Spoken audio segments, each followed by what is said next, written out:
There was a strange sense of calm in the way my wedding ring rested in my palm. It felt unusually heavy, as though the years of my marriage had been compressed into that slim gold circle. My thumb moved slowly over its surface, pausing at the familiar ridge and the tiny scratch near the edge, the same one that appeared after Lillian dropped it in the sink. I remembered how she had panicked then, apologizing over and over like a small blemish could somehow unravel the bond we shared. I had laughed it off, telling her the mark gave a character. But now, seated in a shadowy corner of a quiet cafe and watching her from across the room with someone else, that old scratch seemed less like a memory and more like a warning I had ignored for too long. I wasn't supposed to be in the city. Lillian believed I was away on a business trip. But something deep within me, a primal instinct I had tried hard to suppress, urged me to verify. And so here I was, blending in with the dimly lit background while my wife sat close to another man, her laughter too open, her touch too familiar. She reached for his wrist in the exact way she used to reach for mine. I should have been furious. I should have felt rage burning in my chest. But instead, an unnatural stillness settled over me, like I was watching someone else's life unravel from the outside. My chest felt like a hollow shell, my fingers numb. I wanted to look away, to walk out and pretend I'd never seen any of it. But I couldn't. My body moved before I could stop it. I stood, deliberately and slowly. Even my feet resisted, as if they too didn't want to confront the truth waiting ahead. Step by step, I crossed the room. My heartbeat stayed steady, unnervingly calm. Lillian hadn't noticed me yet, too wrapped up in her carefully crafted world, a world where I no longer existed. But then she looked up. In that instant, everything changed. Her eyes widened with recognition, and a wave of panic swept across her face. Her companion turned too, confusion flickering in his expression. Of course, he didn't know me. I wasn't a part of the little fantasy they had created. I reached into my pocket, pulled out the wedding ring, and laid it gently on the table in front of them. Just a small reminder of who I am, I said, my voice level and firm. Too calm. Lillian opened her mouth, but no words came out. The man beside her shifted awkwardly, sensing the weight of the moment. And just as I was turning to leave, she whispered something that stopped me cold. Her words made my insides twist. Wait, you don't understand. But I did. I understood all too well. The real question was, what was I supposed to do now? My body froze, not because I wanted it to, but because it simply refused to move. Every part of me screamed to walk away, to leave her sitting there with her sorry excuse for a companion, to let her deal with the mess she'd made. But her voice, shaky and uncertain, rooted me to the floor. Slowly, I turned around. My gaze locked onto hers. For the first time since I entered that room, her face was void of joy, of flirtation, of that gleam she once reserved for me. Instead, it was painted with fear. You don't understand, I repeated, my voice low but sharp enough to pierce the silence between us. Then help me. Help me understand how the woman I trusted with everything is now sitting here like I was never part of her life. Her fingers twitched nervously against the tablecloth. Her eyes darted between me and the man beside her. I could see her trying to think of something, anything to salvage what was left of the moment. She inhaled to speak, but I cut her off before she could begin. No, I said with finality. I don't want excuses. I don't need a story made to soften the blow. I just want the truth. Is this what you want? The man, let's just call him the stranger, shuffled in his seat. He wasn't prepared for this. He had likely expected a burst of rage, maybe even a scene. Possibly a punch. But none of that came. My anger didn't burn, it chilled. Cold, precise, and controlled. Lillian swallowed hard. Her hands were trembling now. And honestly, she should have been scared. This isn't what it looks like, she whispered, her voice nearly lost in the hum of the cafe. I nearly laughed out loud. That tired line, how cliché could she be? I leaned forward slightly, just enough to make her uneasy. So, let me get this straight. You weren't sitting here flirting with another man? You weren't touching him like you once touched me? You weren't. I stopped, let out a sigh, and shook my head. Lillian, I wasn't born yesterday. Whatever excuse you've cooked up, save it. I already know exactly what this is. At last, the stranger tried to speak. Hey man, maybe we should. I raised my hand, cutting him off without looking in his direction. I'm not talking to you. He went quiet again, visibly uncomfortable. Maybe he had imagined a dramatic outburst followed by me storming off in defeat. But I wasn't about to grant either of them that kind of release. Lillian exhaled unsteadily, and for the first time I saw something beneath the surface, something far more complex than fear. There was remorse in her expression, a deep, haunting regret. Her gaze dropped to the ring still resting on the table, the same ring I had left there as a final, symbolic act. She slowly reached toward it, but I placed my hand over it before she could touch it. Don't, I said quietly, my voice rougher now. You don't get to keep this like it's some kind of keepsake. She pressed her lips together, clearly on the verge of tears. For just a moment, one foolish, fleeting moment, I almost pitied her. But then I forced myself to remember the setting, the reality of what had just happened. I straightened my back, collecting myself. You had a choice, Lillian, I said firmly. And you made yours. I pulled the ring toward me, wrapping my fingers around it. But you don't get to choose how the story ends. That part's mine. Turning to leave, I felt her reach out. Her fingers brushed lightly against my wrist, but I instinctively pulled away. Please, she whispered. I stopped in place, my back still to her. Please what? I asked, my tone hollow and distant. The silence that followed stretched long and tense. When she finally spoke, her words hit me like a blow to the chest. Please hear me out before you walk away. I could have walked. I should have. But some irrational impulse overrode every ounce of reason in me. I pulled out the chair once again and sat down. Fine, I said quietly. Say what you need to. What came next shattered everything I believed to be true. Lillian drew in a shaky breath, her fingers trembling slightly on the edge of the table. Her eyes flicked between me and the man beside her, the one she had been with just minutes earlier, before finally locking onto mine. There was a change in her eyes now. Less panic, more calculation. I recognized the look instantly. It was the same expression she wore when she was about to tell me something she knew would hurt. I didn't plan for this, she began, her voice nearly inaudible. I didn't wake up one day and just decide to. I raised my hand sharply, stopping her. Enough, I said, shaking my head as I exhaled. I don't want a carefully prepared explanation. I don't need some story about how you stumbled into another man's arms. I motioned toward the man beside her, not even bothering to look at him. Just be honest. Tell me why. No filters. No lies. Her throat moved as she swallowed hard. Then finally she found her voice. Because I don't feel like myself when I'm with you anymore. A stillness filled the space between us. Her words didn't register right away. I repeated them mentally, trying to comprehend the meaning behind them. Of all the things I had anticipated, denial, an apology, maybe even anger, this caught me completely off guard. I leaned back, processing. You don't feel like yourself? I echoed slowly. And that's somehow my fault? Lillian shook her head softly, her golden hair falling forward as she sighed. It's not about blame. It's about change. I've changed. We've both changed. I let out a short, bitter laugh. You mean you've changed? I've stayed the same man you married. I've been by your side, loved you, supported you, done everything I could to make you happy. And now you're telling me you've outgrown me? She flinched at the harshness of my words but didn't try to argue. That silence hurt more than anything else. I turned my focus to the man who had kept quiet throughout the exchange. And you? I asked. You're the version of herself she wants to become now? He shifted awkwardly, clearly caught off guard by my attention. After a pause, he cleared his throat and said quietly, I didn't know she was married at first. My jaw tightened, my hands curling into fists beneath the table. But you do now. And yet you're still sitting here. He averted his eyes. Pathetic. I ran my hands over my face, trying to calm the storm rising inside me.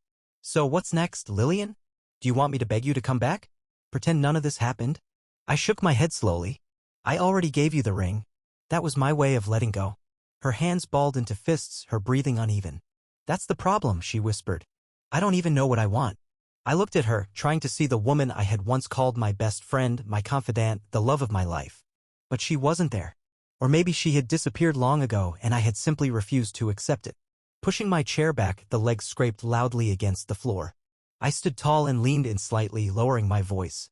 Well, Lillian, let me take that burden off your shoulders. I turned and walked away, never glancing back at her or the man beside her. I didn't know where I was headed. I only knew I couldn't remain in that place. What I didn't realize at that moment was that this wasn't the end. Not even close. As I stepped out into the evening air, the cool breeze struck my face like a slap. It felt oddly theatrical, as though I had just exited a stage play, leaving behind a drama that felt too scripted to be real. But this wasn't fiction, this was my reality. And I had just watched it collapse before my eyes. My marriage, the trust one had invested, everything I believed was steady and certain, it all shattered like fragile glass. I don't even remember walking to my car. I couldn't recall actually turning the key in the ignition. What stayed vivid in my mind was the iron grip I had on the steering wheel, my knuckles drained of color, and the deafening thump of my heartbeat pounding in my ears like the steady rhythm of a drum before battle. I wasn't overwhelmed with sadness yet, just a numbness, as if my brain had built a barrier between me and the full weight of reality. I could have driven in any direction, but somehow I ended up parking in front of a house that didn't belong to me, my brother Nathan's place. He opened the front door almost instantly. I must have called him during the drive, and my voice alone probably gave away more than words ever could. He took one look at me and stepped aside, wordlessly offering me a place to crash. No greetings. No questions. Just the kind of silence that speaks volumes. I collapsed onto his couch, dragging my fingers through my hair, the weight of everything beginning to press down. "She's with someone else," I said finally, my voice sounding hollow like it was echoing from somewhere distant. Nathan drew in a sharp breath and rubbed his jaw slowly. "Man, I had a feeling something was off," he said after a moment, "but I didn't want to bring it up unless you noticed it yourself." I blinked, confused. "Wait, what are you talking about?" He hesitated before answering. "She's just different. Always glued to her phone, distracted even when you were right next to her." I thought it might be stress or something, but now. My fists curled involuntarily. How could I have been so oblivious? It seemed like everyone else had picked up on what I had chosen not to see. I felt like a fool, as if I'd been wandering through my life blind while the truth had been playing out right in front of me. "She told me she doesn't feel like herself around me anymore," I muttered, bitterness coating every word. "Like I was just a phase she outgrew." Nathan shook his head, his expression hard. "That's not true, and you know it." I forced down the lump rising in my throat. I don't know what I'm supposed to do now." He leaned forward, his voice steady and serious. "You move forward. Don't let her mess with your head. She made her choice, and you've made yours. You walked away. That's what counts." I nodded slowly, trying to absorb his words, but deep down, I knew it wasn't going to be that simple. Even while I sat there, telling myself it was done, that I had walked away from it all, I couldn't shake the gnawing feeling in my gut. Lillian wasn't finished with me. And unfortunately, I was right. That night, sleep didn't come easy. Even with Nathan trying to lift the mood with terrible TV shows and a bottle of whiskey, my mind was stuck on an endless loop, replaying every second of that scene in the cafe. The way she looked at me, the panic in her expression, her nerve to claim I didn't understand. But what else was there to understand? She had made a decision. I had made one, too. That should have been the end. But it wasn't. Sometime after midnight, I gave up trying to sleep and wandered out to Nathan's back porch. The night air was cool and the sky stretched above me, wide and cloudless. Everything was still, too still. I pulled out my phone and stared at it. No messages. No missed calls. Yet I hated how badly I wished there were. My thumb hovered over Lillian's name. I could have texted her. Demanded an explanation. Begged for honesty. But what would that accomplish? The truth had already punched me in the gut. I set my phone down on the railing and leaned forward, letting out a slow breath. I should have been furious, but instead all I felt was drained. Completely and utterly exhausted. Then, just as I turned to go back inside, my phone buzzed. My heart jumped before I could process it. But the name on the screen wasn't hers. It was an unfamiliar number. I hesitated, then answered. "Yeah?" I said cautiously. There was a pause, then the faint sound of someone breathing. "Is this Jacob?" A woman's voice. Not one I recognized. I frowned. "Who is this?" Another pause, then she finally spoke. "You don't know me, but I know your wife."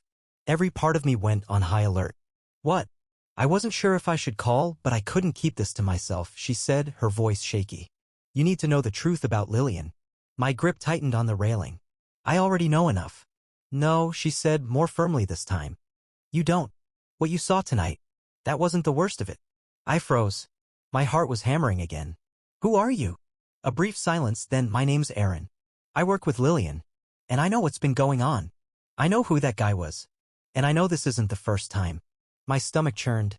I didn't know why I kept listening, or if I really wanted to, but something in her voice, some kind of urgency, held me there. "Please," Aaron said. "Meet me tomorrow. I'll explain everything." I should have ended the call. I should have told her I didn't want more details, that I'd moved on. But instead, I heard myself asking where. And right then, I realized this chapter wasn't closed. Not even close. I hardly got any rest after that. From the moment I ended the call with Aaron, my mind spun like a wheel that refused to stop. Her voice echoed in my head, those hesitant words, the sharp edge of her urgency. "You don't know the full truth." What was I supposed to do with that? I had already seen Lillian with someone else. I had already accepted that betrayal. So what else was there to uncover? And why was this stranger, someone I'd never heard of before, so determined to make me hear more? By the time the first rays of sunlight slipped through the blinds, I was running on pure caffeine and a whirlwind of emotions that refused to settle. I hadn't breathed a word to Nathan about the phone call. He had already done more than enough by letting me stay at his place, and dragging him deeper into this chaos didn't feel right. I left early, letting my car drift through the quiet streets without any real direction, hoping that movement would help sort out the mess in my head. I kept telling myself that I didn't need to see Erin, that it wouldn't matter either way, that I had moved on. But I knew those were lies. Beneath the surface, I was desperate for answers even if they were going to hurt. Eventually, I pulled up in front of the cafe she'd chosen. I sat in the car for a while, hands clenched around the steering wheel, trying to breathe through the doubts. The whole thing felt ridiculous. What did I expect? Some dramatic confession? Some hidden truth that would magically make the pain vanish? But I couldn't just drive away. Not yet. With a long breath, I got out and stepped inside. The place was mostly empty. A few early risers scattered at different tables, lost in their own worlds. Then I saw her. Erin was younger than I'd pictured, maybe mid-20s. Her brown hair was pulled into a loose bun, and her fingers nervously stirred a cup of coffee that hadn't been touched. When she noticed me, she straightened up and gave a small wave, motioning me over. I sat across from her, quietly observing her features. There was something vaguely familiar about her, like someone you might pass every day without ever really noticing. "So, you actually came," she said, her voice barely above a whisper. "I guess curiosity got the better of me," I replied. "You mentioned Lillian. Said you knew what was going on with her. So, let's hear it." Erin hesitated, eyes flicking around the room as if to make sure no one was paying attention. Then she leaned in slightly and lowered her voice even more. "I've been working with Lillian for about 2 years now. We weren't close friends or anything, but I knew enough about her life. She used to talk about you. At first, it was pretty normal. A few complaints here and there, nothing that stood out." She paused, fingers tightening around her cup. "But then she started to change." "How do you mean?" I asked, my stomach nodding. "She began staying late at the office. At first, it was just for extra work, or so she claimed. But she started slipping. Saying things that didn't add up. Saying she was with someone instead of working with them. And when she came in the next morning, she'd be different. Happier. Like she didn't have a care in the world." My jaw clenched as dread crept in. I could already feel where this was going. "That man you saw her with last night?" Erin continued. "He's not just some random guy. That's Patrick. Our boss." I froze. Erin's voice dropped even lower. "They've been seeing each other for months. And I don't mean casual hangouts. I mean full-blown trips, hotel stays, and late nights that had nothing to do with work." She hesitated, looking me straight in the eye. "And the worst part is everyone at the office knows." I gripped the edge of the table, trying to hold my face steady while my insides twisted with disbelief and nausea. "How long has this been going on?" I asked, my voice controlled but ice cold. Erin exhaled slowly. "At least 6 months. Maybe more. I only found out because I caught them together once. After that, I started noticing things. And when I realized you were in the dark, I couldn't keep quiet." 6 months. For half a year, I had been sleeping beside a woman who was secretly involved with her boss. Laughing at me behind my back. Playing the role of a loving partner while living a lie. I expected to feel fury. Or heartbreak. But what hit me was something far more hollow. Emptiness. Erin watched me closely. "I'm really sorry," she said. "I know this doesn't fix anything. But I thought you deserved to know the truth." I nodded, my thoughts racing too fast to slow down. "Thanks," I finally said. And I meant it. She had no obligation to step into this mess, yet she chose to. I stood, placing a few bills on the table to cover her coffee. "Take care, Erin." She hesitated for a moment. "What are you going to do now?" I let out a long breath. "I don't know." And that was the only honest answer I could give. As I stepped out into the daylight, I should have felt more lost than ever. But instead, I felt something new: clarity. This wasn't just about Lillian betraying me. It was about the man she chose, the lies she told, and the fact that she thought she could keep it hidden forever. She was wrong. I drove with no destination in mind, the road stretching ahead while my thoughts looped through everything Erin had revealed. 6 months. That number echoed inside my head like a bell that wouldn't stop ringing. How many nights had I fallen asleep thinking Lillian was working late? How many mornings had she kissed me goodbye, only to rush into someone else's arms? My grip on the steering wheel tightened until my knuckles turned pale. The anger came slowly, creeping up from the pit of my stomach, but I wasn't going to let it take over. Not yet. I needed to stay focused. I needed to think clearly. Lillian hadn't just betrayed my trust, she had made a fool out of me. And what made it worse? Everyone at her office had known. While I was returning home to a woman who pretended everything was perfectly normal, whispers were already swirling among her colleagues. They exchanged knowing glances every time I showed up at one of her work events, and I had started to notice. I parked the car and turned off the engine, my chest tight, thoughts racing uncontrollably. I couldn't just carry this weight without doing something. I needed clarity. I had to see things with my own eyes. And I knew exactly where to begin: Lillian's office. An hour later, I stood inside the polished, contemporary lobby of her office building. It wasn't unfamiliar. I'd been here for holiday events, client dinners, and casual lunch dates. But this time, everything felt different. I wasn't walking in as the proud husband by her side. I was walking in as someone betrayed. The receptionist, a young man with glasses and a slightly awkward demeanor, looked up as I approached. "Can I help you?" he asked. I gave him the most neutral smile I could manage. "I'm here to see Lillian," I replied calmly. For a brief moment, I saw something shift in his expression, a flicker of unease. He recognized who I was. He knew something. Still, he gave a small nod and picked up the phone. One moment. I crossed my arms and scanned the lobby. Employees moved in and out chatting, hustling. Yet a few slowed when they saw me.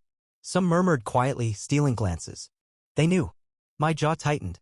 After a short wait, the receptionist put the phone down. "She's in a meeting," he said. "But you're welcome to wait." I nodded and forced a polite smile. "Thanks." Taking a seat in one of the stiff, minimalist chairs, I tapped my foot, unable to sit still. I wasn't sure what outcome I expected. Would she burst out of her meeting, panicked and guilty? Would someone pull me aside to finally tell me the truth? Then something I didn't anticipate happened. A woman, possibly in her 50s, passed by, paused, then circled back. She lowered her voice and asked, "You're Jacob, right?" I looked up and studied her face. "Yeah," I responded cautiously. She glanced around as if to make sure no one else was listening. Then she leaned in slightly. "You need to talk to Mike." I furrowed my brows. "Who's Mike?" I asked. She hesitated for a second.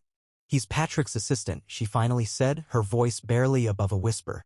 My heart began to race faster. She looked over her shoulder again and said, "He knows more than anyone. If you want the real story, he's the one to find." And with that, she walked off, leaving me with a fresh lead and even more questions. I had no idea who Mike really was, but I was certain of one thing: I had to find him. I wasn't just a naive husband anymore. I was on a mission to uncover the full truth.